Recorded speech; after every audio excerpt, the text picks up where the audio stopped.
The following presentation contains the personal opinions and views of the host and their guests.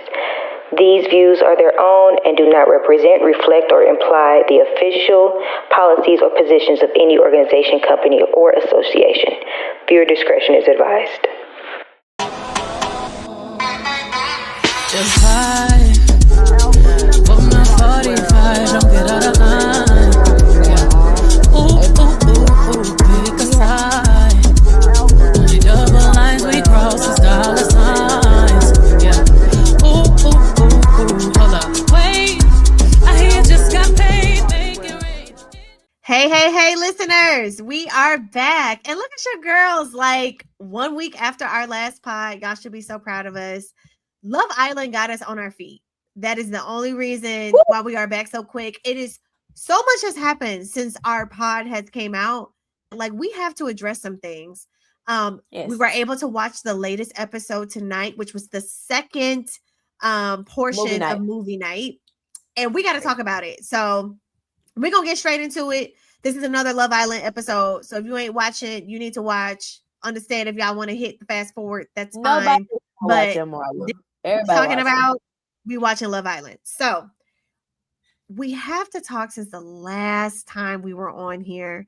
We all gave our opinions on the different couples, who our favorite couples were. We talked about the different people, but so much has happened since that we now need to fast forward to, we're just going to go straight into movie night. Nothing matters outside of movie night. No need to catch up on anything else. Starting at movie night and even movie night part 2. So if you have not watched movie night part 2, just know we're going to probably have some takes that you don't even understand right now, but we're going to get straight into it. We got to hit with the really big one. America is divided. The people are divided. It is breaking up the Black households right now. It is. The whole Casey and Anaya situation is really breaking up households. Me and Darian watched movie night 1 together about 2 days ago. And after that episode, we had a whole 2-hour conversation about just being in different spaces and places of what we saw. Yes. And I'm like side-eyeing him. And I'm like, you toxic if you like X, Y, and Z. He like, nah, you biased. Yes. Because the girls are doing the same stuff as the boys. Bird Island. I'm just like, hence the title of our episode for today. Double Standard Island. We're going to talk about it because I do think there's been a lot of commentary online about people bringing up like there is a double standard on the girls and there is on the guys. Yes. And just reactions from people bringing people back from Casa and then now going into movie night. So let's start with KC. We're going to start with KC by himself. Got you. Not the Anaya of it all. But let's talk about Casey's journey for a minute. And I think this is important. I'm going to ask the ladies some questions. Casey has had such a character arc, if we would call it, just watching the show. We talked about it in the last pod. He comes from humble beginnings. He gets on the show. He's only ever lived in, I think, Inglewood, California. Fresno, California. He meets this girl, Anaya, world traveled. Parent is a professional former professional basketball player of the Suns. His mom is a stand-up her mom is a stand-up marketeer, I think former model, now doing 501c3 work. Like she's had a silver spoon in her mouth. He gets with Anaya. We know initially they didn't pick each other, and I'm gonna say pick each other because it keeps being a narrative like you didn't pick me, but it ain't like you picked her either. Y'all didn't pick each other. And so we keep getting into this narrative, but they choose, even in other recouplings, to stay together. So with that, we get to him going to Casa. And it was like we saw a whole different Casey. The Casey that's like, oh, so sweet, and I'm building you up, and I don't know why you tripping. I don't want to explore all these other girls. Like, you it, girl, what I got to do, what I got to say, you being insecure. If I wanted to explore soul, I would have.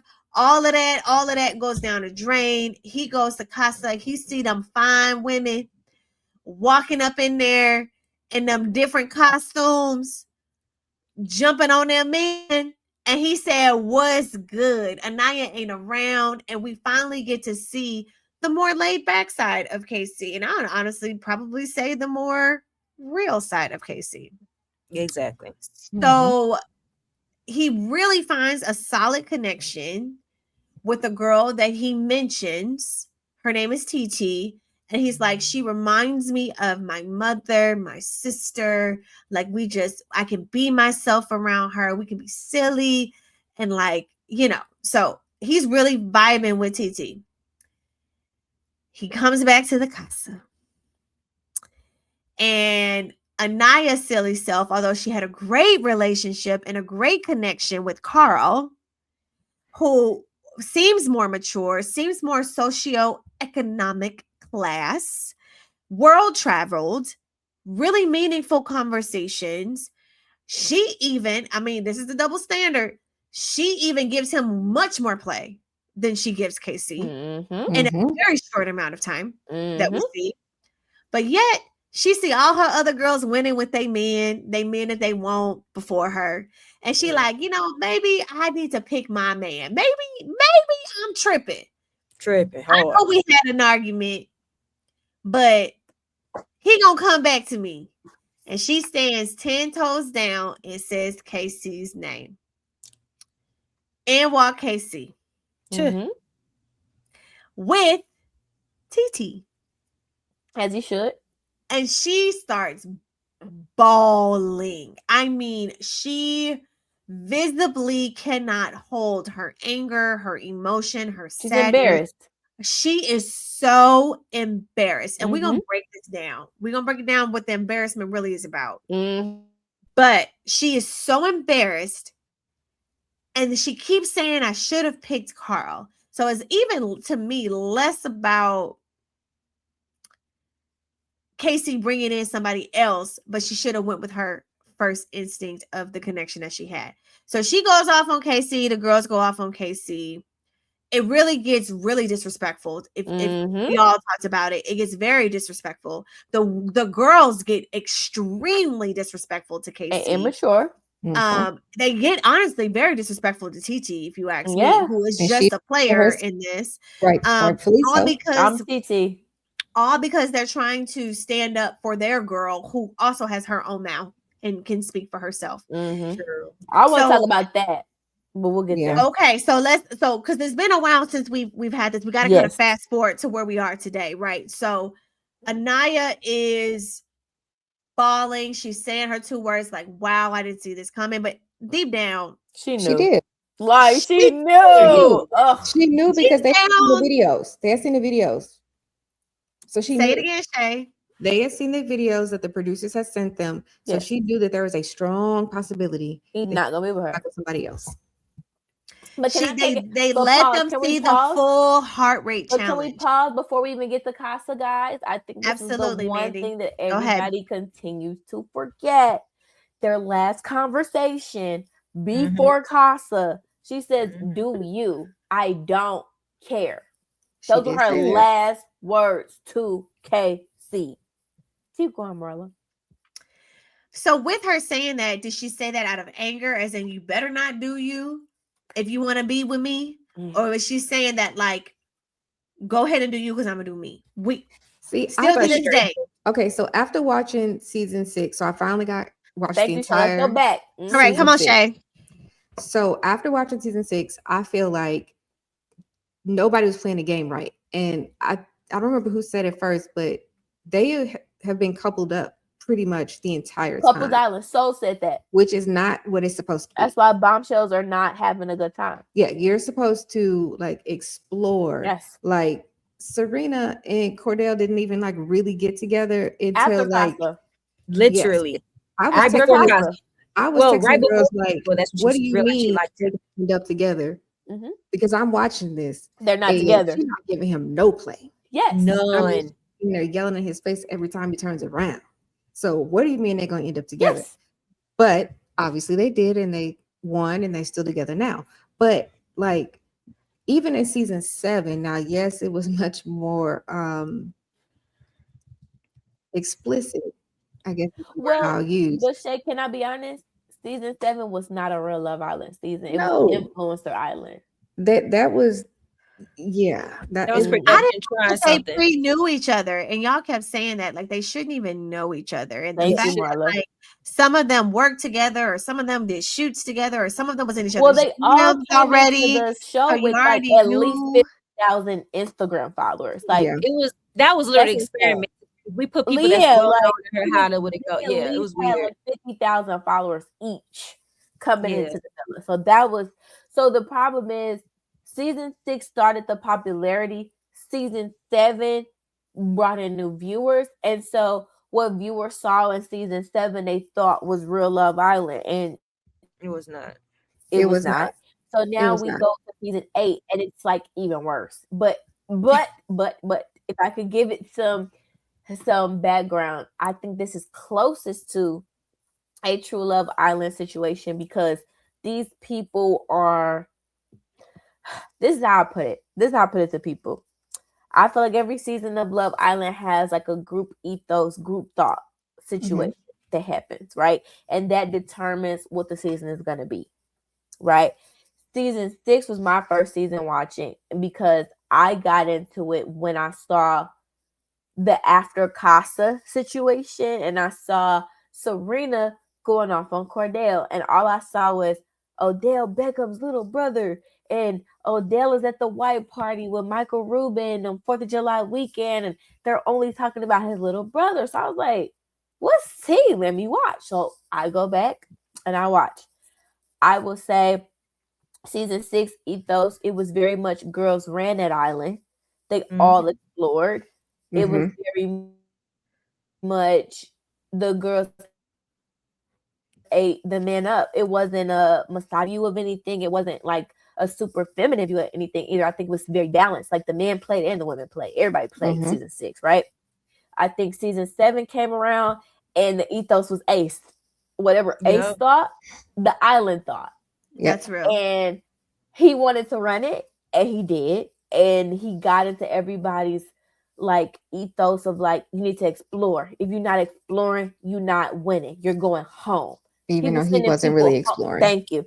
He was sending people home. He was making sure that the group think was, you need to explore, no couples. So that ended up terribly because we got a Final 4 couples that had just got together the day before. One broke up on the finale.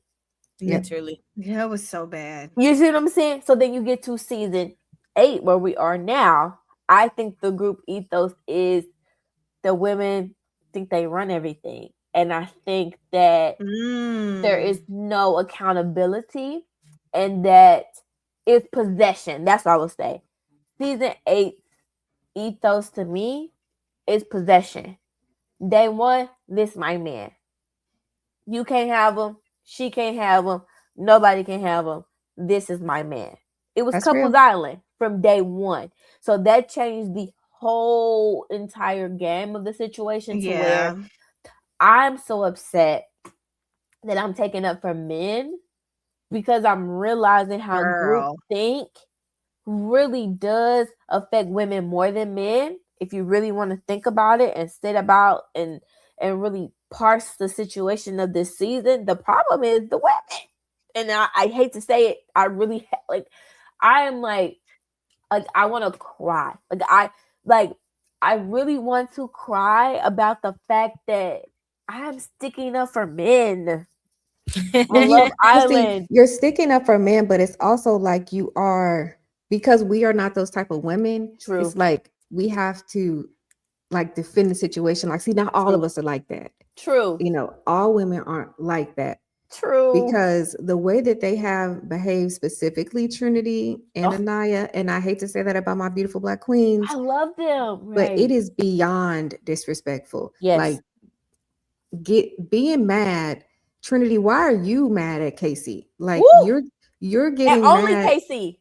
And only Casey, but then it's like you're telling TT that she shouldn't talk because he got a mouth for himself, but so does Anaya. So you really need to sit down. You really shouldn't have anything to say about the situation. Thank you. You should just be consoling your friend. Thank you. So let's talk about it. So I'm gonna ask each one of you guys. So Yes. my first question, getting into this, we're gonna start with KC. Mm-hmm. When Casey came out with TT. Do y'all think he deserved all of the energy that was coming to him from the women? And I'm gonna start with Jasmine first. All right. On initially watching, I felt like it was a lot.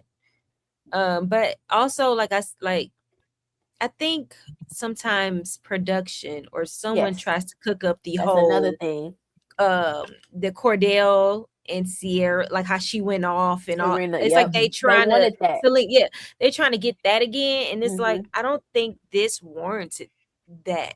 I mean, because the little clip that they seen of them, it wouldn't have warranted all of that. Right. So it's like, it's a lot. And also, girl, it's just your fault. You dumb. You shouldn't have chose him. like I don't understand how you even chose him. Yes. Even how he walked away and left. Y'all didn't leave on good terms. Thank you. The video you showed you that he didn't care. And Thank you. So for me, it would have been, oh, word, that's what we on. As she said, I'm gonna do my biggest one. I'm picking somebody else. And didn't do it. So it's like, yeah, I don't think it warranted that. So I'm gonna go Shay. Shay, you said it already a bit, but I want you to answer the same question. Like, do you think Casey deserved all of the energy that him and TT got when he came back to the villa from the girls? No, I do not think he deserved all that energy because he did what he was supposed to do. He's supposed to explore, and he did. Yep. Also, the women are really on some groupthink stuff. Like, yes, I can't be more mad at a situation than you are. Like, if you didn't choose properly, that is your fault. Like Jasmine just said, you saw what he was doing and you still chose him. So you need to live with that decision and not have your friends out here speaking for you. And this is for all of the women. Trinity was the most vocal, but it was all of them. They were attacking him. And we'll talk about this more when we get into movie night. But like, the way that they behave towards these men, to the point where men are just like, just tell us she right. Just tell us she right, so they can shut up. Because you're not gonna win. And you're seeing it on the internet. Like, if Casey were to have matched her energy, then it would have been, a bigger problem. You don't talk to women like that. He got anger issues. He's this, and it's like, no, he was defending himself. Like, you should be able to match the energy. Yes. And he didn't do that. And I find that very respectful. And I'm actually glad that TT did speak up. Yes. Woman to woman, maybe it came off a little bit better. Even though they didn't receive it that way. Yes. Maybe, she was saying what he couldn't say. Yes. So I love that. I don't think he should have got any of that energy. Agreed. Mandy, you go ahead. No. I do not feel that he should have gotten all of that energy, but I will say even deeper, I think the main issue is Anaya is also not truthful to her friends, because I feel like none of her friends knew the conversations that she was actually having with Casey. That's real. I think that Anaya was also very emotionally manipulative to Casey.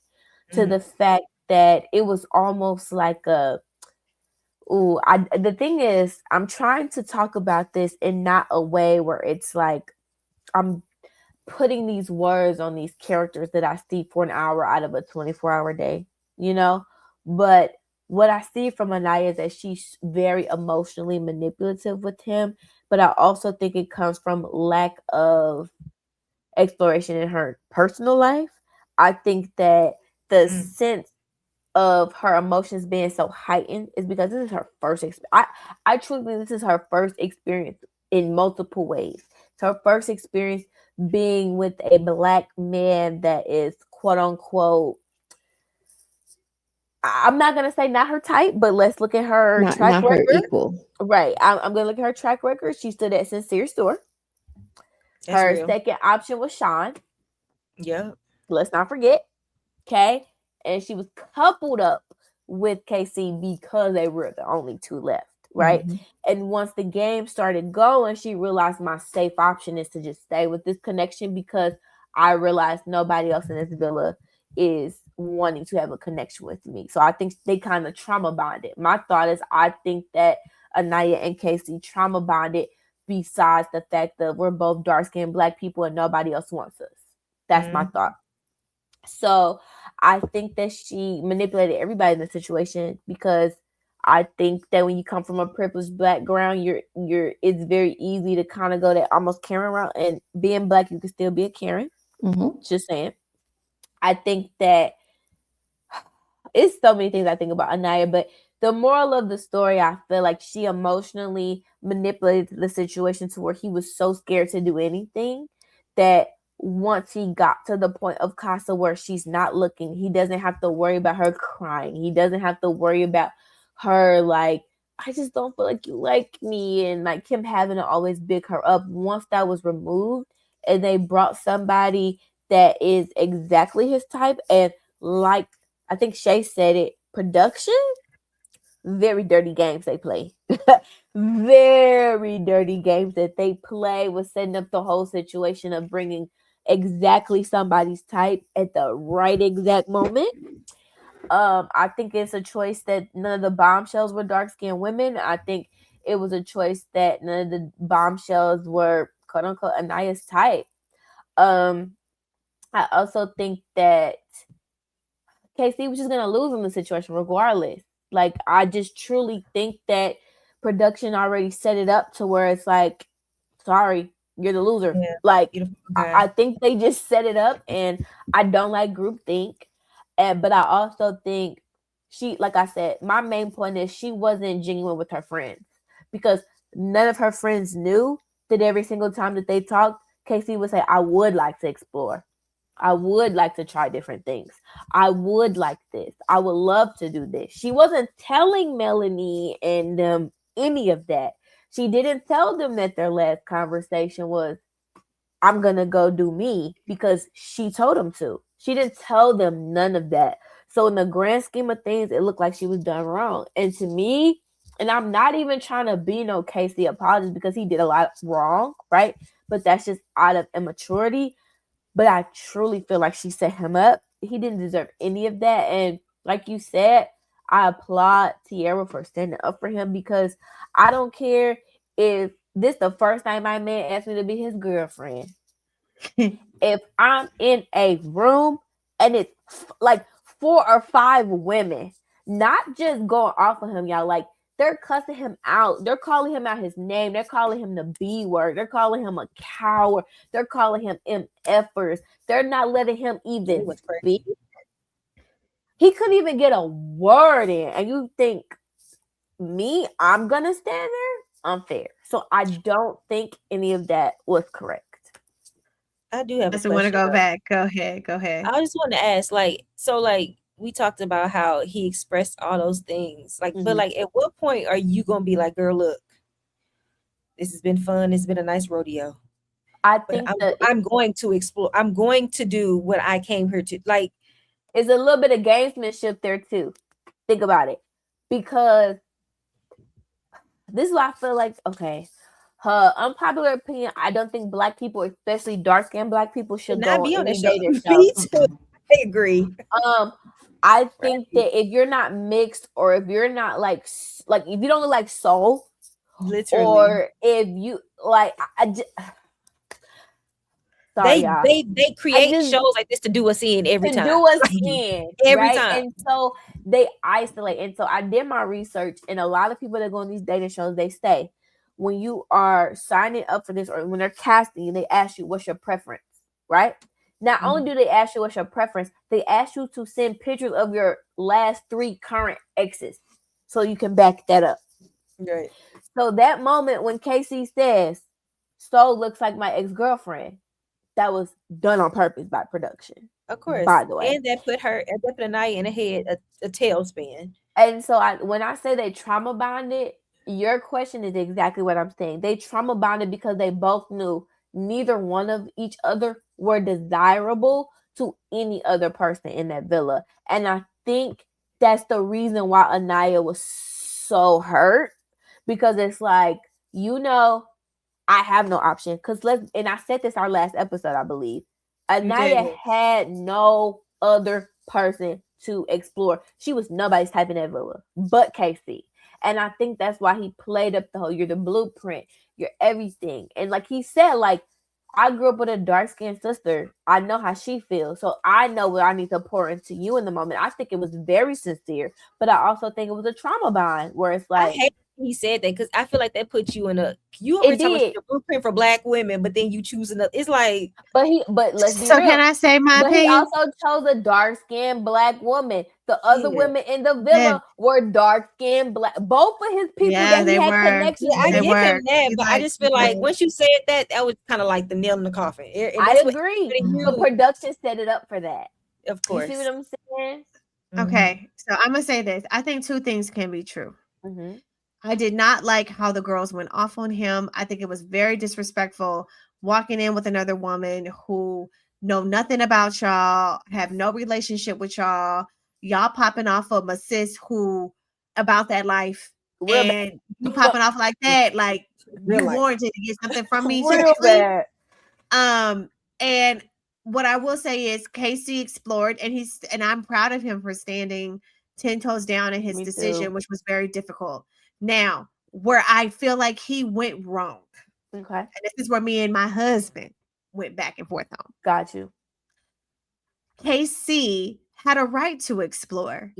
But every piece of commentary that you said to degrade or to talk about Anaya in a negative connotation, that is where you lost me. You can explore your choices. And we say this all the time about men who choose to date out their race or men who choose just, you don't have to put me down to be the explanation as to why you want to choose something else. Yes. They can just be somebody you're attracted to, and you're just a better fit and they're a better connection.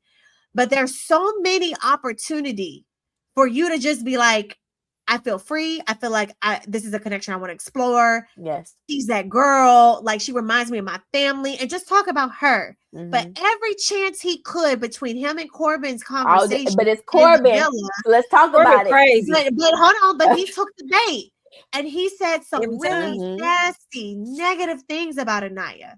So I would 100% be on Casey's side if he did not completely disrespect her and completely actually made himself look a little foolish to me, because in 1 minute you're saying that she is the blueprint. You're saying that all these wonderful things about her, but then when you get into a space where she's not at, you're literally saying the worst things that contradict everything that you said to her in y'all coupleship.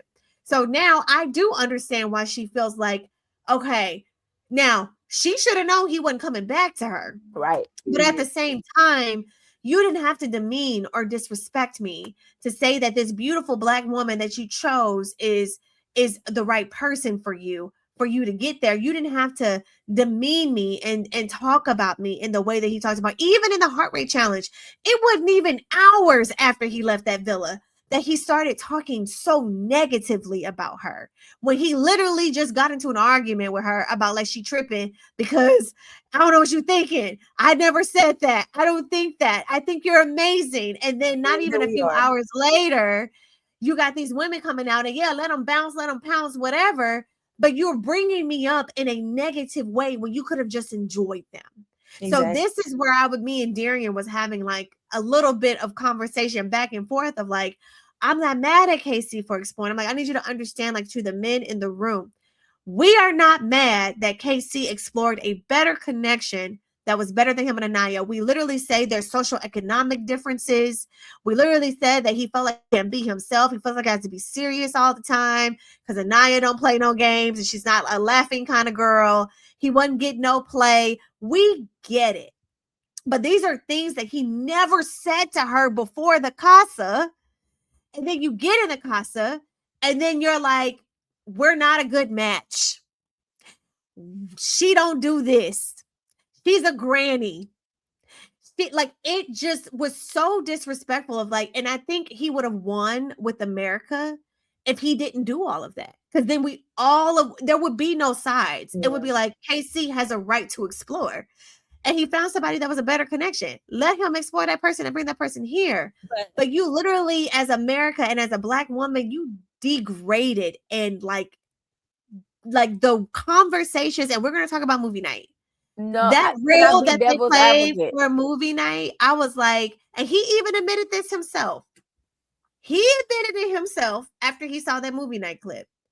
Yo, I was just talking crazy. I don't even know why. Right. That's why I said, can I be devil's advocate? I don't even know why. Like, that's crazy. But also, Marla, you was able to articulate that in a way the girls could not, and that's where age comes into play. Because that's those are the devil's advocate here.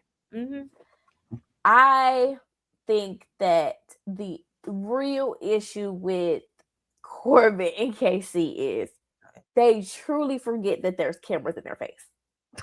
Corbin does for 100%. Oh, like you should like I think Corbin just found out he was recording the show during the video. Like, oh, he was like, oh wait, y'all was recording. I was watching, right? So he just found out he was getting recorded, right? So to be a devil's advocate in the situation, okay. This is where me and my friends disagreed.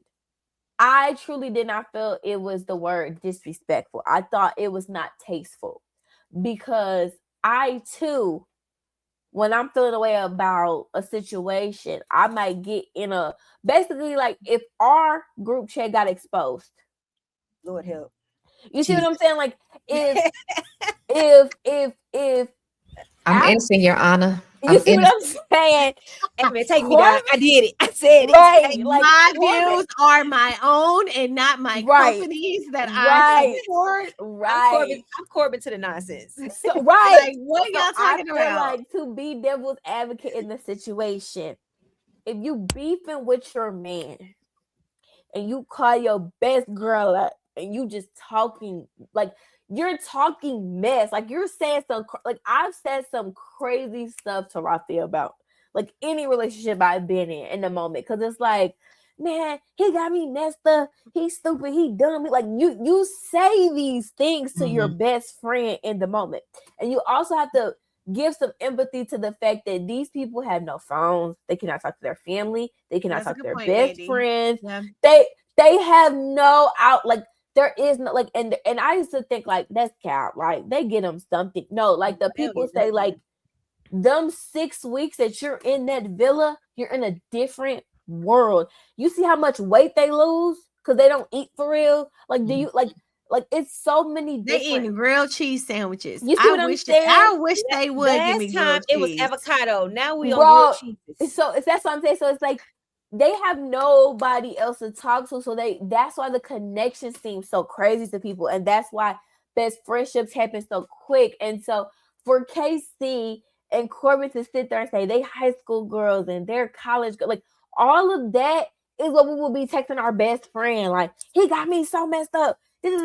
He's stupid. He might be autistic. Like, you might not he may be autistic. That's I don't know crazy. I don't know what you said to your friends. You might never said that. I'm sorry, that just made me lose it, Mandy. What? I never said that. This man may be on the spectrum. Like, girl, like what? Not a serious situation like that. Talking about you diagnosing somebody. I'm not gonna lie, that might be my first thought. Like maybe he on a spectrum. Bipolar, maybe spectrum. Like is crazy. maybe he got borderline personality disorder. Like I go into like the weeds of situations to where like if my man ever read, like if I'm mad at him or like we not gelling, like the things you tell your friend. She said he a narcissist, girl. But that's the only way. The only reason I'm not giving him what's the word? Like I'm not saying free pass, right? I'm just giving nuance to the situation and how to us it looks crazy to be sitting there talking to Corbin like, yeah, she a grandma, she go to sleep every night, But to be honest, a lot of the points that they were making were proven. You in a bed with this man for 3 weeks. And this is my thing. I don't want to make this a sexual thing. Everybody has the right to deal with their body with what they will. She didn't like that man. That girl like that man. She didn't like that man because when she got with Carl, leg on the leg. He grabbing the thigh. He on the booty. Kissing him on the mouth. And that's who she's used to. Just say Thank that. You. And she got in the confessional and said, I might have had sex with him. Like, yeah, that's crazy work. I was like, girl, you like, come on. So now, that's where I get into double standard island is because it's like, what the thing is, and somebody made a point, and it is true. The way Love Island has been set up is for you to fall in love with the OG women and to follow their journey, right? There has never been a season, to my knowledge, where people really fall in love with the men and they like really care about them. Like the men are the afterthought. They're like the consolation prize. You know what I'm saying? Like the girls. I don't know. I really liked Nick last season, but okay. Nah, that's crazy, Shay. So we're gonna get into that later. Nick wasn't on my radar like Amaya wasn't on my radar. It was crazy. But what I'm saying is like the ethos of the situation is to fall in love with the main girl. Kata snuck in there because she came in as the Slim Reaper, and now she done lost all credibility with me because I've never seen a bombshell go down so bad. So bad. Like she came in, like, let's be honest, like Kata came in. I thought she was finna regulate this island. I said they showing her stepping white girls for being racist. They showing her, like, her and Melanie going back and forth. She's finna be a force to reckon with. First white boy to get her some attention. She's Zach. Like no, with an accent though. You gotta add the accent because that's what really takes her over. It's the accent with her. Can't, so I won't. But what I'm saying is the accent. This is Bird Island to me. This is the epitome of where we are in the world. When you think of why did Trump win again, look at Love Island.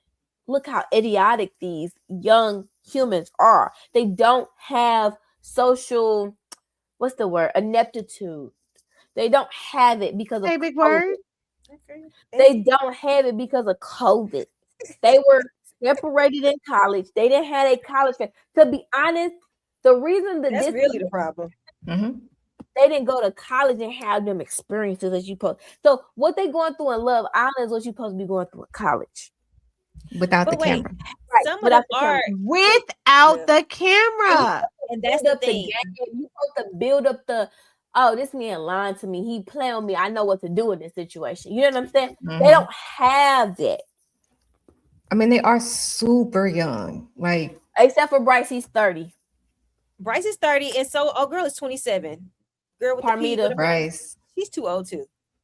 Can we talk about Bryce too when we get to Trinity? And yes, because I okay, y'all, we skip it all around. We skip it all around. It is a scheme that Ty set up. It is because he really likes Zach. Hello, he does. It's production. So let's finish with the Casey and Anaya of it all. They both so wrong. Let's say they both wrong. They both wrong. We go to movie night. Okay, wait. I want to give y'all an opportunity to talk about movie night because there were some real feelings and emotions about how Anaya responded to the Casey video. Casey should have slapped her. Like really? If we gonna stand up in front of men, if we gonna do that, I wouldn't have problem with it personally. I'm not trying to get us canceled. I'm gonna shut up on that's why I'm looking at you like Jesus. That's why I'm looking at you like I think y'all was gonna go that I'm sorry. I just got mad you gotta match energy with energy. Yeah, I'm remember on Love and Hip Hop when Ray J told Princess to slap old girl, and she did. He should have told Titi to do that. Crazy. But no, the problem is if you in that moment, Shay, you saw Titi. She wanted it gotta be the time. Y'all going crazy. No, listen. Hey, crazy right now. This is what I saw in that scene. I saw Titi saying they probably already at this point brought up my quote unquote allegedly restraining order and gun charge against somebody in high school. So allegedly. I cannot also get up and slap this girl for standing in front of my man, but she wanted to. You saw her face in it. She did want to, and she would have been well within her rights. That's because production told her after that last thing, don't do no mess like that again. That's because she said, "Yeah, don't ever." Because my problem is, I hate double standards, and I love any woman that speaks in a third person. I'm just gonna leave you alone. And when she said, when she said I'm TT, you never play with nobody that say that about themselves. You never play with nobody. And you ain't nobody. And you don't even. You know what that moment reminded me of, y'all? And I wanted to send it to y'all so bad. That reminded me of Real Housewives of Atlanta, where she said, "I'm your Vanna, your Vanna, Real Clark and yes, I'm that girl." Like never play with nobody that talk about themselves like that. Listen, I'm not. And so when she said that, I said, y'all playing with the wrong one. I need y'all to leave her alone before all these charges came out. Yes. She showed us who she was. So fast forward to movie night. But can we pause? Pause. Can we say that this is not precedent The precedent of Bombshell Girls is to shut up and take it. It and is. What I would say this season, I don't know if it's because they said, this is why I say production is playing some very crazy games. The fact that all the Casa girls were over 25 is very telling. It's kind of like, oh, we set this up on purpose, because over 25, you're never gonna bully me into like. Oh, period. I know who I am, baby. You see what I'm saying? Like that frontal lobe, it hit. We good. As a woman, we here. Like we got the full brain now. You know what I'm saying? It's developed. So I really appreciated coming back to the villa that both Parmita and TT was like, not me. What y'all not finna do? I like Parmita. Okay, but let's talk about it. Hold on. We're not there. We're not there. We're not there. I'm trying to close us out on Casey and Anaya so we can move on. And Black America, this is the CIA coming to separate us again. Because the level of vitriol, the level of conversation, the level of memes, and I'm gonna tell y'all being anti-Black. I get what you're saying. Any of y'all post that picture with KC in a dress and Tierra with gorilla arms, block me because I'm coming for you. Anti-Black. Anti-Black. Okay, hold on. What about the one where he was standing on her hip? Anti-Black. They did it to Michelle Obama. Anti-Black. Michelle Obama. Y'all letting these people come to us in June and do this. We letting them do this. We letting them do this on Juneteenth. Like, not on Juneteenth. We're really letting them separate Black men and women yet again. Man, go get your kufi hat and go get yourself. Like, I want to find Dr. Umar. Like, I would really be like, I would go study under him at this point. Like, I'm so like, I'm he down. Okay, and Mandy, he said everybody can't go, and I feel him. Everybody can't go. That's why Harriet Tubman didn't save all the slaves. So everybody can't make it to the promised land. Jesus said that even the righteous scarcely. No. They make it this big. That really left some of y'all ancestors where they was. Wait, pause. Everybody pause. That's why Harriet Tubman left the people. Some of y'all ancestors did not make it to the Great Migration. And they stayed in the South because Harriet Tubman said you too ignorant. Or she shot and killed some of them too. And she killed people. Dr. Umar said some people can't go. We got to put them down. And y'all are showing who we need to be put down by these Casey and Anaya tweets. I'm just saying.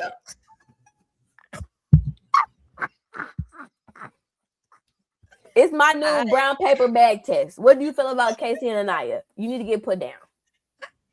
Okay, I think we're gonna close on that point on Casey and Anaya. Let them have it. Let them have it. I can't. Okay. Nothing else on Casey and Anaya. Both wrong. We're gonna move on. We're gonna move on. So now we're gonna talk about the other all skin folk. Thank you. Thank you, Shay. They're not. Because Anaya don't like Black men, but we gonna leave it alone. Go put y'all dashikis on. Because Anaya, listen, where's the tape on Anaya liking Black men? KC got 3 women that can say he like dark skinned Black women. Point. Just KC that barely maybe think he like her. But Anaya never gave Black men anyway. So what are we taking up for? Because she a Black woman.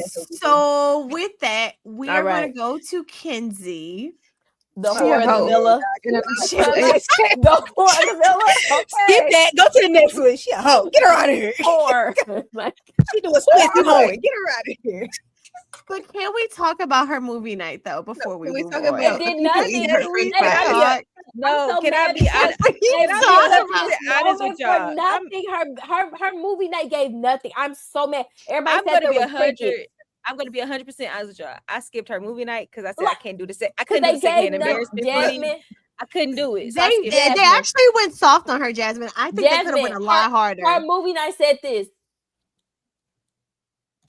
The point is that she said the same thing to every guy. And she said to like 4 or 5 different female sincere, but nobody cares. I couldn't take the secondhand embarrassment because I was just like, girl, you. I'm gonna say this: the girls got real quiet, and it was like, "Ooh, this don't look good," or and like, they don't care. What we call it? What's the name of the episode, Marla? What's the name of the episode? Double Standard Island. Because the way, if I was the men, especially if I was Corbin, and the way that she was playing Corbin, and what was the other really cute little cowboy man? Corbin and Caleb, the way she was playing them, and they kept showing them clips of her saying the same things to them and kissing on one and sneaking and kissing on the other. And literally her current dude, like, I feel like this just happened to me. Yes, it did. But let me tell you why. He was in bed with her that night, so I can't take him seriously. But I'm gonna tell you why, because Corbin is so P. He said, "Man, I'm a Parmita. What I gotta talk to this crazy lady for?" Period. He did say that.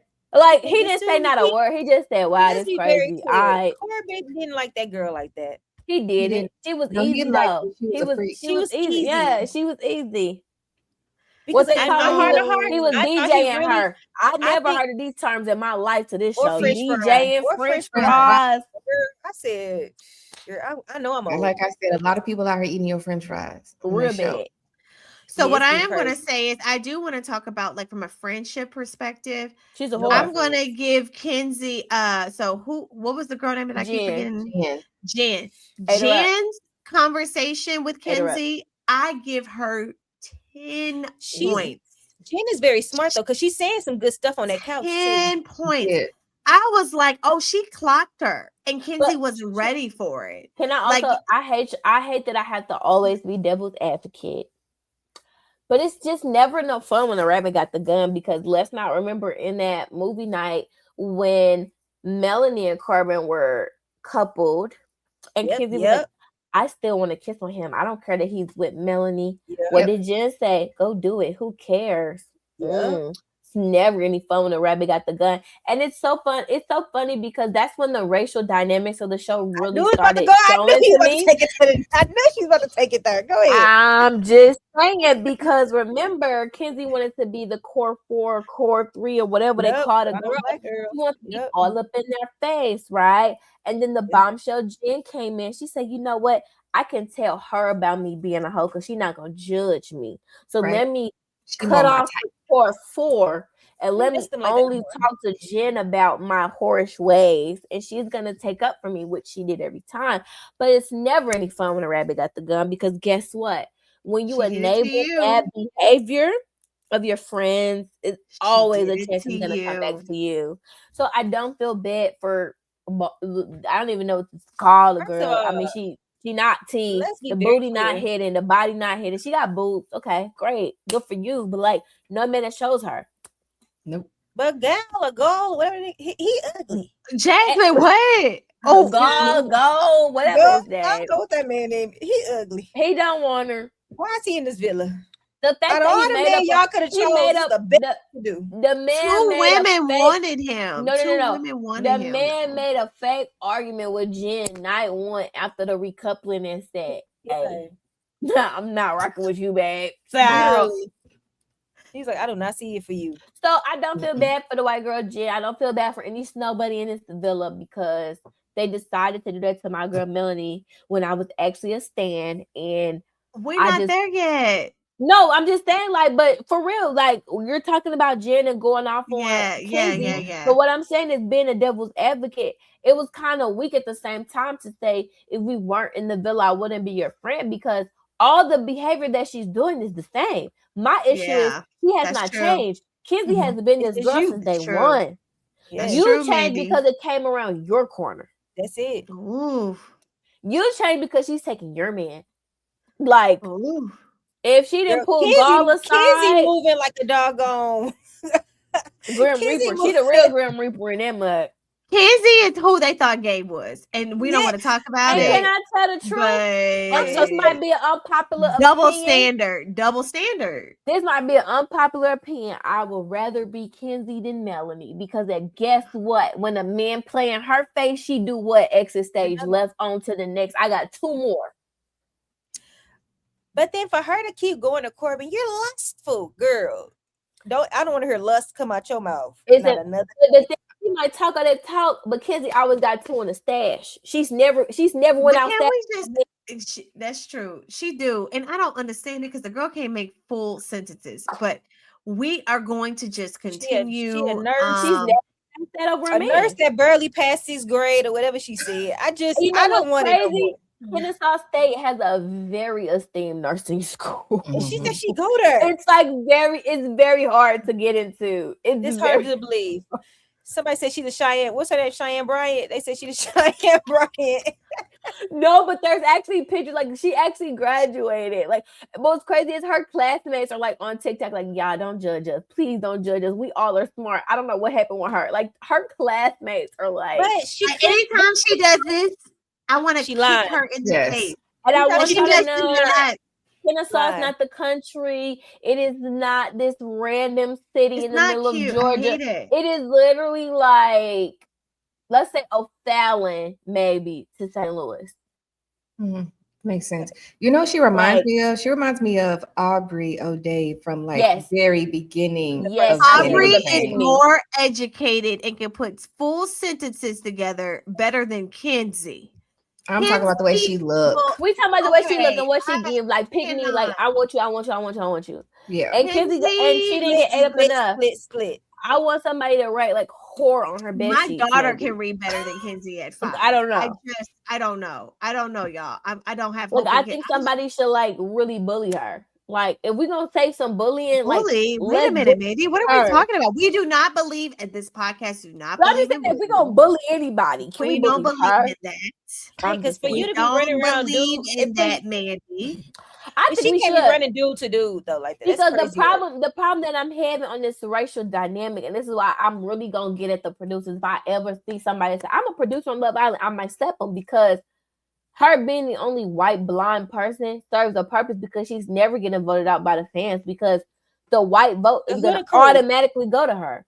Yes. That's true. Because nobody like Jen. Nobody. But the thing is, they're going to vote for Kenzie no matter what because it's just the fact that she's the white girl. Middle America type mess. She's the white girl. She the Caitlin Clark. Yes, she is the Caitlin Clark of this stuff. I ain't talking about nothing. But she getting a vote. Yeah. Only thing I can get at girl is she not like these super lame bird brain women who just letting these men play them and still choose them and still choose. She move on. If I could give her anything, Corbin, I saw it ain't about her moving on. She can't pick.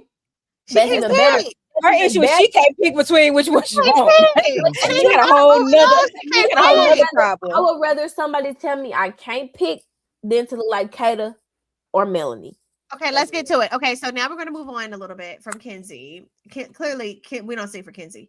Corbin. Let's talk about Corbin for a minute because I feel like his character arc has definitely had some really strong leaps and bounds with the viewers. Yes. Corbin initially, I feel like he got a villain edit. After he decided to all the black men do, but you know how they go. You know, after he decided to move on from Kenzie, and same thing as KC, he went into the villa, but he was saying some mad disrespectful stuff about Kenzie. He said everything was somebody who it's Corbin. It's Corbin. But everything I said was true. But what I will say about Corbin is he felt validated in it because he felt like Kenzie was playing him too. Yeah. So he's like, you know what? Like, she can go do what she do. Like, I'm going to go be over here. And he going to always find him a fine bombshell that he going to have a good time with and he going to move on. But I will say what I love about Corbin is he is the comedic relief. He is. He is the comedic relief. He is needed in these episodes. Yes. Because the way that he don't care and then his little husky voice come in out of nowhere and be saying nonsense. And I play it for a chat. The fact that he was over there like, girl, hold on. That's when I was with her. But can I tell y'all my favorite part that went under, this probably went under some people like purview.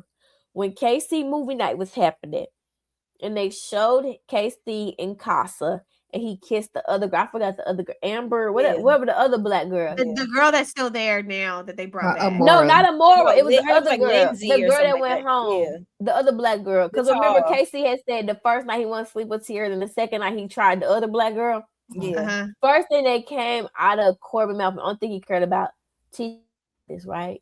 He ain't saying Naya. He ain't say none of that. He asked Casey. He said, "TT, no, you was kissing on her." He said, "Yeah, she knows." I said, "You know what, Corbin? You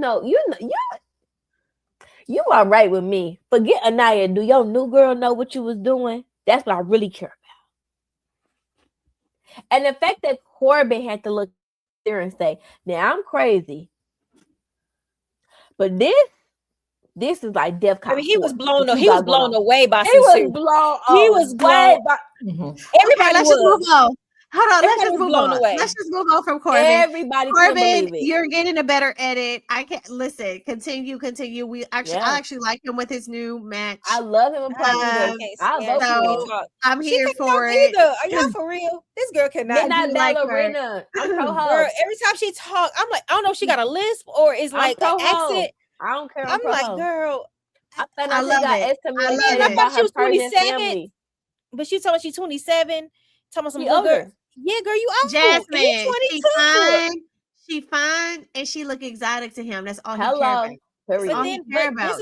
But that's the thing. She literally was asking about his family. He was looking at her like, "Girl, I don't care." Slapped the bottom. I want to get to know you deeper. He said, "What you want to know? Like, I ain't got enough to give." I said, "Girl, but to be honest, can I be honest? This is so funny because when me and my first started dating, I used to be like, bro, like tell me some more. And he would be like, what you want to know? Did I kill somebody or something? Right. Like what else? She said, do you want to know more about me? He like, really? Not really. Not really. But you can kiss me though. He slapped the girl butt and kissed her. Like I loved it. But you know what? You know what opened my mind to him is when he talked about his dad in that same conversation. He said, my dad is super nonchalant. I've never seen my dad give my mom flowers or dates or anything. Like he did that to get her. But when I was alive, it wasn't that thing. So like I grew up being nonchalant. So somebody like you gotta peel the onion and keep peeling the onion. And sometimes to peel his onion, you just gotta have some sex appeal. And Parmita got it. She do. She fire. Okay, so let's move on to Sincere since y'all brought up Sincere. Oh, I don't want to talk about him. We're gonna talk about Sincere before we get to your girl Melanie. We're gonna talk about Sincere because he also had a bad movie night too. Oh, he had the worst movie night if you I've ever seen in my entire life. He had a double feature. There's nobody movie like in the history of Love Island that will ever top that. Like that was the worst thing I've ever seen. The fact that they went and got all that soul stuff, said, okay, we're gonna bring this here. And then they didn't even need to show Casa the first one. They didn't. That's what they said. Only it's a double feature. Before seasons. They said it's a double feature. Yeah. We would never see no movie night like that. They said we're gonna come from Saul. We're gonna bring it to present day. How you still lying? Like, can I be real? Can I be real though? Because Shay, you just watched season 6. Mm-hmm. I really thought I would never see a moment. And I am a Leo apologist. Okay, whatever. I love Leo women. I never thought I would see something as egregious as when they show her calling Rob a B word. Yeah, this is worse. But Sincere. Baby. No, but can I just say the deer in the headlights for me is what makes me so pissed at him. He really don't get it. He didn't know. He really still don't get it. He don't get it. Show all of that. He'd be like, okay, that was bad. That was bad. It was bad, but I still love Melanie. It wasn't that bad. That ain't that bad. And they all looking at him like, yo, you a sociopath. You sleeping by yourself tonight. You're a literal sociopath. If she don't get in the bed with you, just know you by yourself. but you know what made me mad about that? They said if she wants to sleep in Soul Ties, you need to go sleep there. Right. Guess what his Bonnie was in their bed and she was in so like I didn't like that. So he's not a real man to me because you should give your bed up. No. Not at all. Like, you go sleep with you in a dog house. You go sleep with the owl. You go sleep with the owl above your head. That was scary. I'm sorry. I would have to give in and slept in that bed. Yeah, you had to put in this mug. Yeah, like Miranda seeing an owl above me. But that's why she didn't. I would have been at Soul Ties or whatever that speakeasy. That would have been a speakeasy with the closed door. That's why she didn't. But that's why she didn't sleep right above it. That's why like when Anaya came out, Anaya was like, she's a girl. I thought she really left because they had went to look for her there, and she slept on the couch. Ain't no way I'm sleeping outside. They said that Love Island be really dirty. Like all the past contestants say it's actually like not clean in there. I believe it. Can you imagine what season 7 was looking like? You see all them cold sores on their mouth in season 7. That should tell you enough. Everybody had a cold sore season 7. They did. Ew. I just know he's that boy. I ain't never seen nobody lie like that. Like she gonna go back to him though. She's gonna go right back and to that's him. That's the part that made me so mad for him to be like, it ain't that bad. We'll make it. Like you shouldn't even be thinking about. Like I don't even know. But let me tell you why, Jasmine. Melanie said the thing that I started off this whole thing being such a Melanie stan. I loved her so much. She was just everything to me. But it really it saddens to me to see that man throw that girl joy. He did. Day after day. Maybe she cried all her down. So, do you know what makes it even worse for production? The first night of movie night, she woke up. I'm just gonna have a good day today. I haven't had a good day.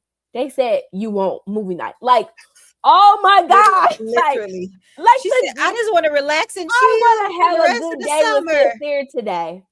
Let me just have a good day. And they said, nope, movie night. And so for me, it's so depressing to watch it, but also at the same time, it's not because she did it herself.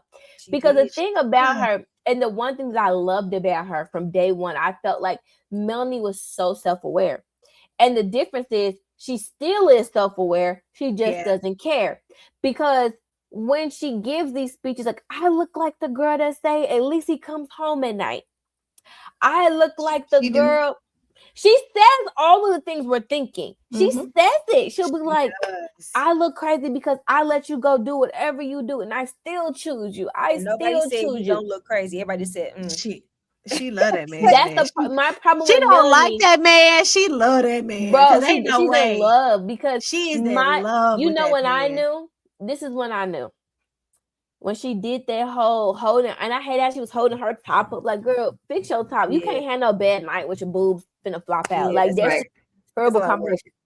But I knew she was done when she said, you said you were gonna fix it, but when are you gonna fix it? It was the when. When, yeah. It ain't that you ain't fixed nothing. You still ain't fixed nothing. You ain't gonna fix it. Ain't when. Yeah. I said, oh. So we are very self-aware, but we're just a bird. Okay, Bird Island. Cool. No, I knew. Melanie, can I be honest with you, Mandy? And at first I was like, why do you like Melanie? I loved her. But I learned to really love her. I love she's self-aware. Like, she started to really grow on me and my heart for her. Like, can I just say, like, one thing that I love about her is, unlike Anaya, who pops off and get in people's faces, if anybody have any reason to pop off, completely lose it, because she didn't know. It is Melanie, and she was able to sit there and just watch it and cry. And then that second video sent her off. She's like, "Okay, we got 2 videos." That was crazy. No, they really wanted her to kill herself. But I'm sorry, like, production needs to be. They need an injunction. Well, then when Amora was adding the extra commentary too, it didn't really. And that didn't help. To be fair, I don't think she was doing it to like be mean. I think she was adding context to the situation. That girl, he playing you. Yes, my problem is, and the reason why I can give Melanie way more than I would ever give Anaya. The difference is Anaya knew how Casey felt at every point, at every turn. He told her, "I wanted to explore Soul. I would have pulled her for a chat. I'm gonna go do," like, he told Sincere, to be honest, baby, Melanie had no, like, he would tell her, "You are my one. You are my this. You are my everything. You gotta get it There's nobody but you. You're the only, I keep coming back to you. You're the only person I want. You're the only person that I want to be with." And she doesn't. And this is the one thing I said to Ramon today. I said, the problem is, you can never be with him, Melanie, because in the real world there is no movie night. Exactly. There's nobody that's going to literally hold your hand and like, this is what he's been saying and what he's been doing, baby. You'll never know. Like, you will literally never know what your man is saying about you outside, unless somebody messy. And even then, the thing is with human behavior, because we can get into this too when we talk about Bryce and them. The whole thing with Trinity against KC off this whole lie about what KC said about America's thing, everything can get construed in the game of telephone. So even in real life, if somebody say your man said this about you, he could be lying to your face. So what I'm saying is there's no movie night in real life, Melanie. It's like that's so scary that he can say this to you, he can say this to Soul, he can say this to you again, then he go to Amora, say this to her, then come back to you, and then go back to Amora and say, give me a little bit more time, I would have chose you. That was crazy. That was crazy. That was crazy work. And he's still sitting there like, I still would have picked Melanie. Bruh, do you see how you're hurting this woman? But she set the precedent, Marla. Think about a man like him. It's like on Bell Collective with Tisha and Glenn. Glenn know good and well Letitia never leaving him. Never leaving that man. Marceau and Tisha. What's the most egregious? And Maurice, like there men when men know they get you to that. I done did so much to this girl. She ain't going up. When they get you to that point, baby. But the most egregious thing, I don't think all of it for me is y'all had the opportunity to pick other people, and in your speeches you said you are the perfect guy. You do everything, but I just gotta get back, and that's the most egregious. But let's talk about it, Jasmine. I feel like as women, we are too loyal. Sometimes we're too loyal to a fault of like. One thing you ain't never gonna be able to say about me is I wasn't loyal to you, to our own detriment, to your point. And I think for them it was like, and I think about Anaya. Like Anaya is like, man, like this could go two different ways. This can go, I pick him because I'm showing my loyalty to him. And that's not real. I can't sit here and be going off on him in front of America about like how I love him and I want to be with him. And I choose and then I don't pick him. So I think there was a lot of things playing in her head of like, what happens if he picks me and after I just completely flip down on him. Yeah. She wants to be the victim. So she went with the easier edit of like, I'm going to stay loyal. And I'm going to show my loyalty so America can see. Yeah, go ahead. I truly think she would have did whatever Mel did.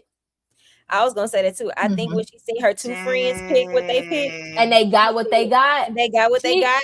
This is what I truly She living through them. I really feel. He would have picked. I truly think in this moment when she was at that fire pit, if she would have picked first, she would have picked Carl. Yep. If they would have said, Anaya, you go first, she would have picked Carl. But what happened was, like you said, Marla, she thinking about the optics. She's thinking about the optics. She see Kata go first. Kata did all this complaining, whatever. We knew she was gonna always pick Zach. Zach come back single. Oh, that's one for the team. Melanie was the most risky. Yeah, it was the risky. And she always, if you think she follows behind Melanie, think about the show. She follows behind Melanie's boots. Jesus. Melanie did all that. Think about this. She saw Corey give Melanie the first date in the entire season. Show. And Melanie still picked Sincere. Crazy Sincere. Ridiculous. So in that moment, none of the dudes have ever done anything nice for these girls. I'm so done with this season. Ace took Shelly on a date every day. Bro, it's Bird. That's why I said it's Bird Island, y'all. So like, what is this? It's Bird Island. And my thing was, when she saw Corey do all that and Melanie still picks Sincere, she said, oh, we being loyal. So I'm finna be with the crew and I'm gonna pick loyal. And played yourself. That's the problem. And that's when she flipped out with the audacity. That I'm the one that's standing up here by myself. Yes. All these women. She was and everything they've been through. We were supposed to be the solid couple. Confused with embarrassment.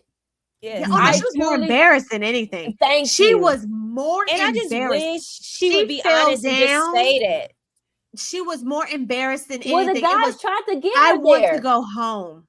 The guys, even Zach was like, let's be real. So this is the point. Let's get into Double Standard Island now. This is the point. I think we there because we at the bottom now. We at the bottom. Zach. So let's talk about it. This is the point that I will say. This is where we get into Double Standard Island because I do not like Zach. He is there to play a game. I do not think he fully likes Kata. He keep telling her every other day, I'm going to if a bombshell comes that's better than you, I'm choosing. The problem is Kata too bad. The problem is there ain't no more. To be honest with you, there's probably not a woman they can find that's gonna compete with Kata. Like let's be real. Drop Dead Gorgeous, makeup without makeup, model type. Like she is everything, looks wise, right? No, yeah, but she ain't got full body though, and I do think they can get her there. But he's a white man, girl. He don't care about no body. I think like you know what I'm saying. Like I think if she was out here avenging his brother's and his brother Charlie for getting kicked. Like you see what I'm saying. So that's not a thing. My issue with the double standard island, Zach called it out. And I actually was proud of him. He said, the issue is, y'all, you guys are all ganging up on KC and saying it's not that he explored, it's how he explored. But the issue is, you did not see the extent of how he explored until movie night. Exactly. The issue is, when he came back with another girl, you guys were embarrassed for your girl. And that's why y'all jumped on him immediately. You did not know understandable. Right. You did not know. You did not know how he acted in Casa besides the challenge. And to be fair, and I'm gonna keep saying this and keep saying this and keep saying this again and again and again. In Love Island, what is done in a challenge is fair game. It's been that way. Yep. It has been that way. What you do in a challenge, you cannot hold that against somebody unless you just overly being messy. Yeah. Period. What you do outside of a challenge really, really matters, right? So, like the guys were saying, you guys were gonna jump on KC regardless of the fact that it was about that he brought somebody else back. And just say something else that's probably gonna shake the table. Oh boy. I truly think that all the women in the house see Anaya at the bottom of the totem pole, and that is why they stand up for her in the way that they do. When Melanie, why do you feel like the bottom of the totem pole? I'm gonna tell you why. They don't stand up or interject in anybody else's couple. They don't. Sincere was going off on them and said, y'all need to shut up. They said nothing. Melanie said, let them talk. What they do? Shut up so quick. They said not a thing because they know Melanie can handle herself, hold herself. When it comes to Anaya, I think they think of her at the bottom of the totem pole because, like we all been saying, she has no option. Her option is KC or go home. They know that. Everybody knows that. And that's why Trinity played the game I'm dating a white man. We gonna get there. But we didn't talk about Trinity yet. We gonna get there. Because little Miss 21-year-old that's doing what you're doing in the back of your mama car while she's driving, don't you ever step to me. Anyway. Jesus. That is probably the craziest thing I've ever heard somebody admit to me. And you think you sit on anybody more high ground? On TV, by the way. Oh, she lying, bro. I want her mama. No, she's telling the truth because what they say is producers during your casting tapes ask you like these questions. You don't know when it's gonna come up. You don't know what's gonna happen. I would never admit that. So that's why when they never would admit that. Right. I don't even came on my brain to say. So in my mind, the real issue is they think of Anaya on the bottom of the totem pole. She can't stand up for herself. She can't articulate herself. They know she's manipulative. They know all of these things. They know she's the least desirable woman amongst this cast. They know she doesn't have other options. So they bully anybody that stand up or do anything. So that's why no matter what would have happened, they was going to go off on KC. Now, my problem is with Double Standard Island, what if she would have chose Carl like they told her to? Everybody told her. Everybody, even like, let's talk about it. Ariana borderline told her to take Carl. She was like, now you have a choice. Yeah. You have a great connection. Everybody told her to choose Carl. Great connection with Carl. Yes. Anaya. That's part of me. You can't feel bad for her. You can. I mean, even Ariana was looking at her like, pick I'm Carl. trying to help you. Carl. You have a great connection. Yes. And that's why I don't like, unfortunately, this is the first time in my life where every single woman in front of me is not desirable. I don't want to root for any of them. Because I was going to ask that. That was going to be my last question. No, I don't like them because in that same moment they were oohing and eyeing when it was Anaya's clips about her and Carl. They were, oh my god, now that was the double standard. They're all like crazy work. And the guy sitting there like, nah, are y'all crazy? When y'all was looking at KC with TT, it wasn't no oohs and ahs going on here. So, like, how we doing that? The double standards were crazy. And that's what I'm saying. So the issue that I had, and the reason why I gained a little bit more respect for Corbin is because when he came back with Parmita, he didn't go into all that because he like, your girl Kenzie right there with somebody else too. Like, how are you going to stand on my head and the girl sitting here with a new connection? Well, I will say, two connections. I will say with Kenzie, though. She moved on. She saw that clip. Well, but she also, in that clip that they showed with Kenzie, he did say, I ain't forget Kenzie. Basically, forget Kenzie. So that's why they was on his, that's why I thought they was on his neck. That's what I thought. Now all the other stuff. Right. Thought. But looking back, you realize they're just they're just girls. I'm gonna say I don't like the term girls girl. I think we should retire it. I think that should never be a thing because anytime somebody say the term girls girl, it seems like you don't want to hold women accountable. And that's the thing. Like, I feel like there should have been accountability. Y'all know how I feel.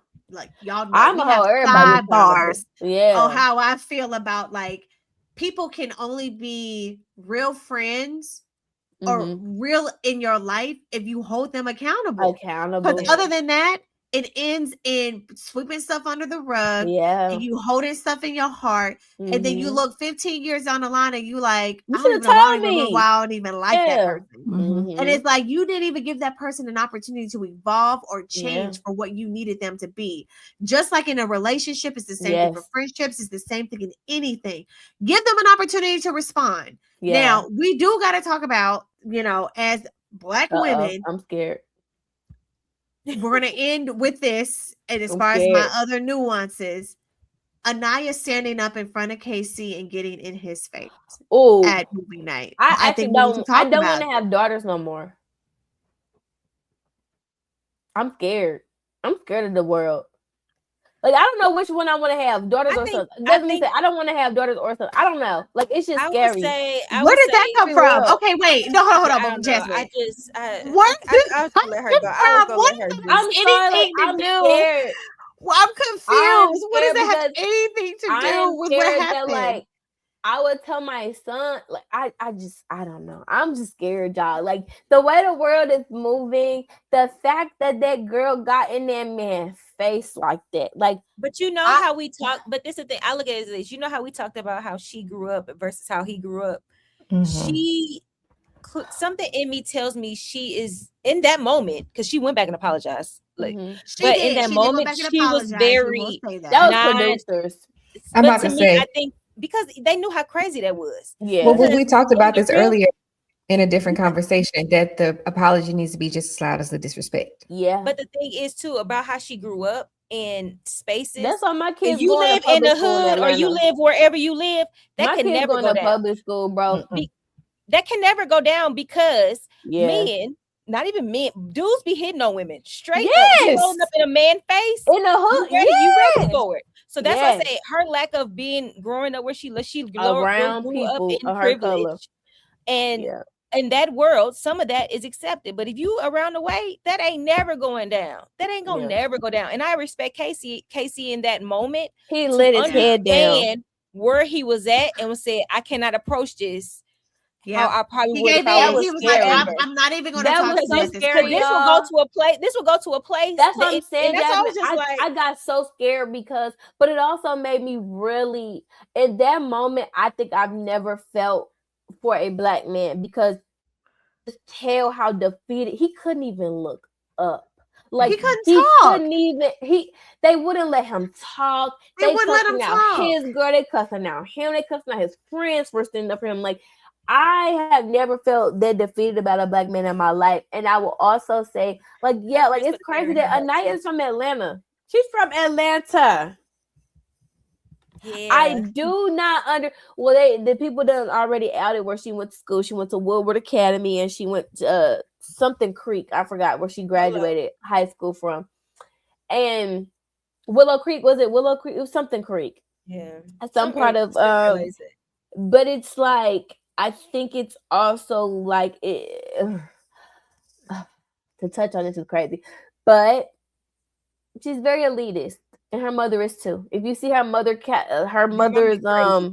yeah. If you see her mother's commentary, she posted something like the last time Anaya did a Build-A-Bear was when she was like 6 years old, and like her mama died. Yeah, her mama crazy. Her mama is really feeding into this elitism, like Casey wasn't good enough for her anyway. Oh my God. All of this. I don't like stuff like that. I don't like stuff like that. Exactly. So when you grow up like that, you're not gonna understand that you getting in a man's face is crazy. Because a white boy, you could do that. They might love that. Like white boys are like, ooh, they'll turn them on. Like your shoulders for stuff like that. Easy. Yeah. And it's like what you said, Marla. I think that the reason why I'm so hard on Anaya is because I can see how my life could have turned out like that as a Black woman. I could see how if I just allowed myself to stay in my bubble of what I was sheltered to be in, how that could come across. And I think that, but also why I also give grace is because these are young girls. Like to me, it's like, if y'all would have had a camera in my face in college, everybody on this girl never. Let me tell you something. Marla could have. Bro, y'all would hate me. Like everybody in this world would hate me. Like if I had a camera in my face during college. College to me are your most like, I would say, you learn games. Sacred. Those are your most sacred years. Like, you're allowed to make as many mistakes. You're allowed to make mistakes, safe mistakes. I'm gonna say safe mistakes. Safe mistakes. So there's some mistakes you can't make. For sure. There's mistakes in college you absolutely cannot make, but you're allowed to make safe mistakes and really learn who you are as a person. To your point, I think we need to also bring into the room, Mandy, that like we were talking about this pre-pod that these kids were in COVID not that long ago. Yes, they don't and their social norms look really different from a dating perspective as to like how they date mate or their ideations. Like Kenzie kept saying stuff like, I consider a kiss a handshake. A handshake, girl. What? A kiss is a handshake. Never. But you know what? That explains it. Cause she said that, Jennifer. She said she don't know if she likes nobody without kissing them. She said that multiple times. I believe her. Because the way she likes somebody without kissing them, like, are you crazy? And then you got the dude that's over here crying. I'm gonna tell y'all, that was crazy, Marla. This him man crying is crying. Over her, it was crazy. And then I said, boy, you about to get your heart broken. To see the movie night and then still be like, but I still really like her and I want to explore her. Yes. Hey, quit acting like a victim. You want the money. I don't care. You want the money. Yes. You want the money. I don't care. But on the flip side of it, with Anaya and KC, I think KC has a lot of bit of red pill in him. What do you mean by red pill? So red pill is like this incel culture that these guys that are under 25 have been accustomed to through these podcasts, through these influencers like Andrew Tate and was it? I forget, it's a couple names. I'm not gonna get them right. Charlie Kirk and them, to where it's like not that one, a black one. They believe that women are to be like kind of conquered, right? Mm-hmm. And it's not KC, not the way he handled Anaya. No, I'm gonna tell you why I say this. Okay. It sounds very violent when I say it, and it can turn out to be. If I recommend anybody listening to this podcast to go on Netflix and watch the show Adolescence, it will really, really, really change your mind about how these young boys are growing up. Jesus. They are like socially inept to connect to women. And so they see women as something to conquer. And when they can't conquer a woman, which is like most of these red pill men are like super celibate, kind of, but not by choice. I forgot what it's called. It's like because Casey said he's very vanilla, so I get where you're going. You see what I'm saying? You see where I'm going? You see where I'm going here? Yeah. So a lot of these men are like, they can't get women the way they think they should, and they place blame on like the whole alpha and beta male thing that comes from incel culture. When you see someone, oh, you're a beta, or I'm an alpha, or there's all, if you watch Law and Order SVU, they touch on this a lot as well. There's a lot of they do. You already know I was about to get there, Mandy, because you know I watch Law and Order SVU at night. Because a lot of these men, well, not men, young boys, because they cannot socially connect with a woman, they go to force. They go to violence. They go very unsafe and not okay because they don't understand how to connect with the woman.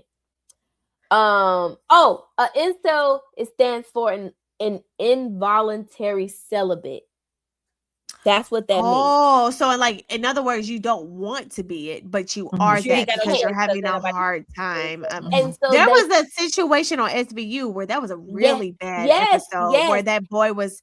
Okay, we all got to go there. And so is because of that, they get around other people like that, right? Exactly. They connect more with other men like that, and they get mad and they get angry. Like, like on Little Rascal, she man woman hater, like they take that like Little Rascal, but like in real life, like no, but they grown, they're not little kids. Like they grown now, and they really are like she man women haters, like literally. And a lot of them are like alpha.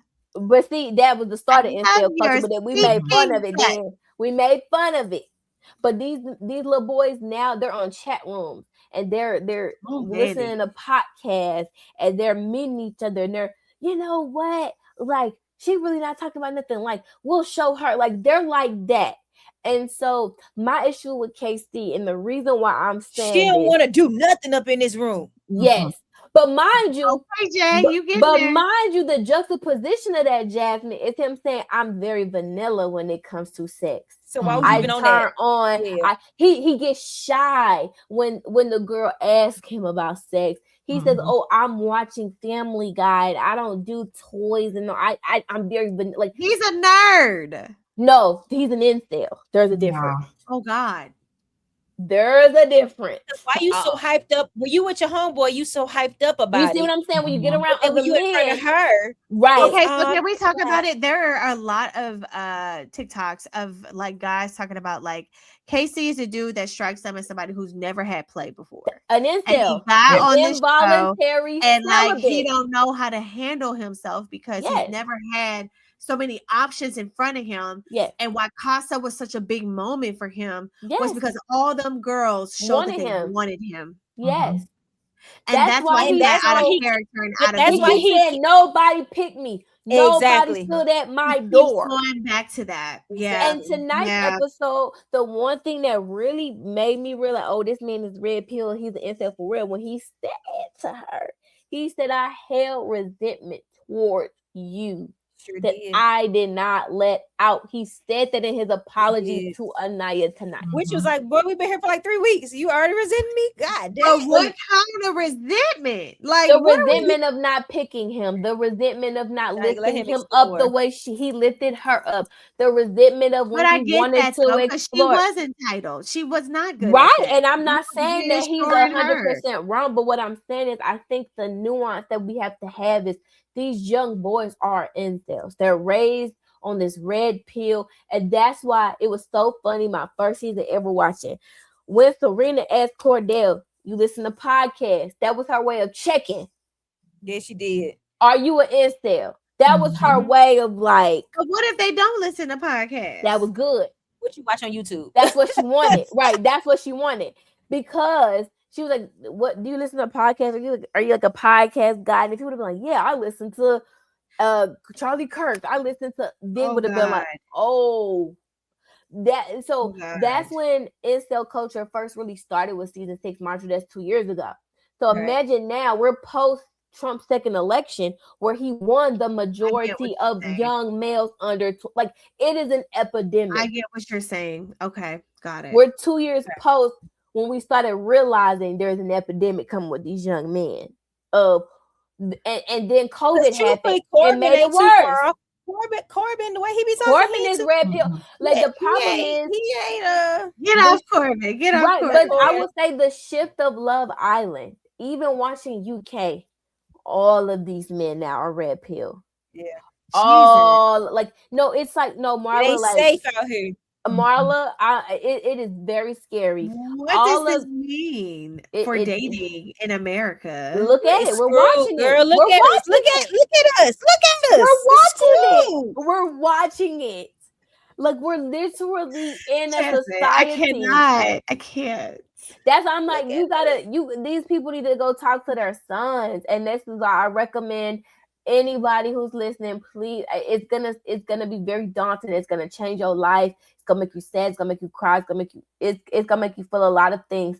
But you must watch this show, Adolescence. It is about like stuff like that. No, but listen, I'm gonna give you the premise. I'm not gonna spoil it. The premise is there is this little boy who is accused of murdering a little girl. I saw that. Yeah. That's all I'm gonna say. I have seen it in. Did it not change your life? Like it changed my life. I'm not gonna lie. It tells you how society looks at people and how they will overlook certain things because of what the person looks like. Yes. And then when they look really deep, it's like, it's been there. Was he a Caucasian little boy? Yes, he was. He was. It's actually a UK show. It's based in the UK, but they speak English. It's the English speaking show. Okay. But the boy is like 11. I think like I saw the young boy. He won a freaking Golden Globe, Oscar. He did the trifecta this season from the show. Like he won. It'll put your brain, especially if having children. Having children, you must watch because they give me anxiety. I cannot. That's why I said I cannot. You look at a little boy and you would never think. You would literally never think. No, 11-year-old sweet-faced little white boy killed a little girl. You would never think that. Somebody said, "Well, that's the problem too." It was multiple things into it, but it opens the discussion about. I'm gonna watch it. And I really encourage everybody to really do your deep dive on being red pilled and these young podcast, like these young boys listen to these podcasts and how they don't know how to talk to women, they don't know how to date a woman, they don't know how to court a woman. Because I also think that was Casey's issue too. Yes, he don't know how to articulate at all what he's feeling. Mm-hmm. So it's just like he's trying to talk, but when you like she said, when you talk, you ain't saying nothing. It's because he don't know how. He doesn't know how. Oh, y'all, I'm feeling sad. Okay, I'm saying like it was supposed to be uplifting her. We just brought it off. I hate to bring the veil off of what we like call fun and like. But apparently, like, I'm not gonna lie, like I hate to be militant, but there is nothing that we watch and see and partake in and discuss that is ever mindless. Yeah. There is programming and messaging in every consume. The fact that there are producers, the fact that we are allowing corporations to dogpile on a black man based off of the dating show is insane. The fact that we're allowing this bullying is crazy to Casey. Even though I might say all these things, I still don't think it's right for what's happening to him on social media. So coming out of the villa, what do you think is going to be he needs a mental health professional sitting next to him when he turns on that phone. Absolutely. Because Love Island UK has had a suicide. Oh my God, I did not know that. Yeah. No. Like I'm telling you, no, Mandy. He needs a mental health professional sitting next to him. And I also don't like it's like it reminds me. It reminds me of the show Black Mirror. We're living in Black Mirror. We're literally living in Black Mirror, the show on Netflix where everybody, I remember when it came out like 5 years ago, I was like, this is insane. The world will never get this way. We are living in Black Mirror because the fact that even this season, if you pay attention now on After Sun, because nobody ever used to watch After Sun, now the thing about After Sun is they're doing something where you get to see them get kicked off and you get to see their first moments opening their phone. You get to hear their conversations with their parents. I saw that. Yeah. Y'all, like we're getting to a point Oh boy. Is it the Truman Show? We're getting to a scary point. Jeez. It's but all also parasocial. It's weird though, because it's like, yes, he's getting dog walked, but then he also has a large, but they also red pill men who are also supporting You see what I'm saying? Like there's no happy medium, and like I hate to be so militant. I hate to be so political. But this happens every time we get a show that women start to, whatever.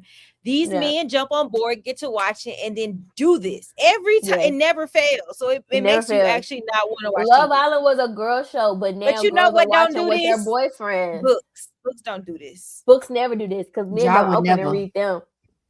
And so with that, I don't open and read them, do they? Okay. No. Okay.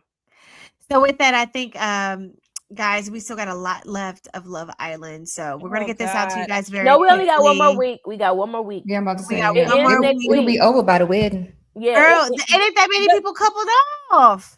Oh, they're gonna do. It's too many people in this house. Tomorrow. They're doing the mass dumping on Friday. So who do we think is gonna win?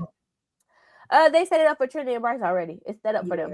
They already in a couple. You think they're gonna win? Yes. I think they're gonna win. I don't want them to win. They will win. They will win. Yeah, they will win. I don't want them to win. I think the people that probably is going to win, if I'm gonna say unpopular opinion. Who am I rooting for? I am He's not winning, girl. He don't got nobody is rooting for Corbin, and I'm gonna say that I love Anaya with She don't like not rocking with that either. I want her out my villa. First chance I get to say send somebody home. Anaya. But I think she did too much.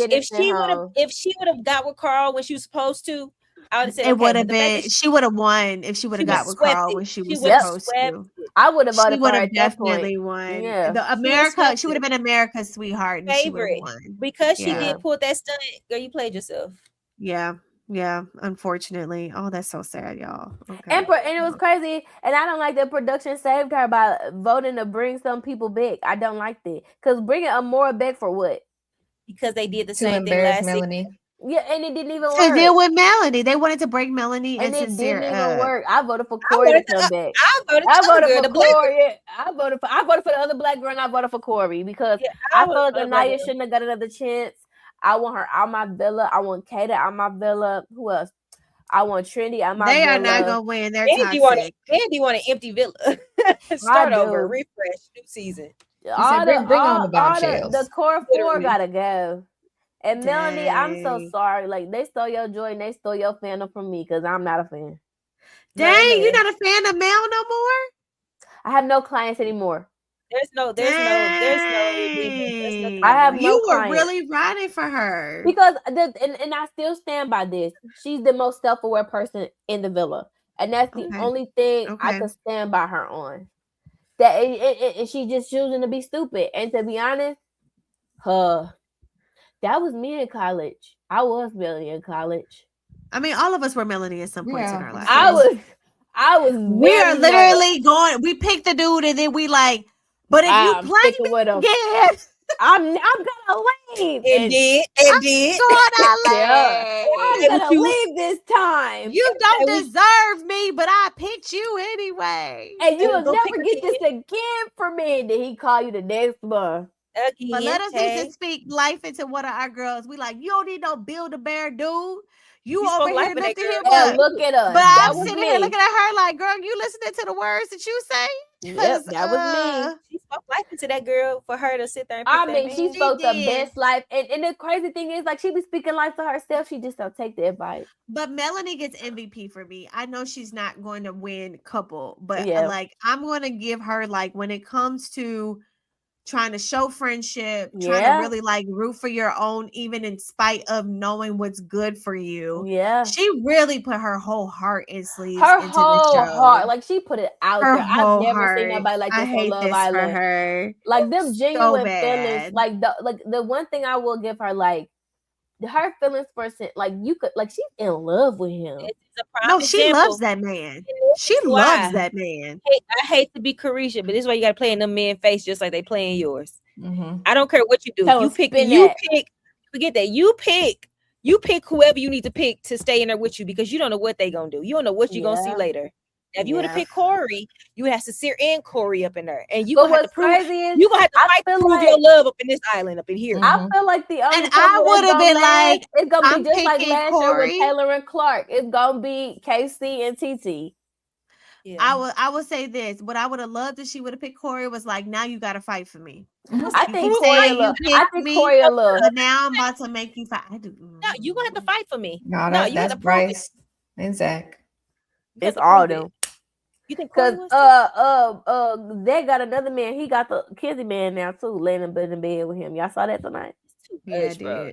It's just too much. I don't. Because let's talk about it. Gaul also look a little. Gaul look like his name. You know what Gaul look like?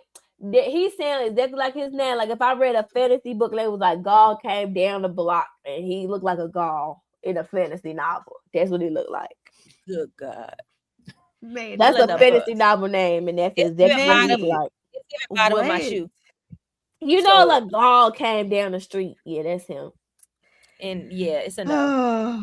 Okay, so with that, y'all, we are still watching Love Island. We got one week left. Stay tuned. We got one more week left. Your girls are going to stay consistent till the end. There are a lot still happening in the universe. We have not talked about. We usually talk about the Bravo shows. We're not going to get into it tonight. But know that, like, Real Housewives of Atlanta is still going on. Yeah. We know that my new show.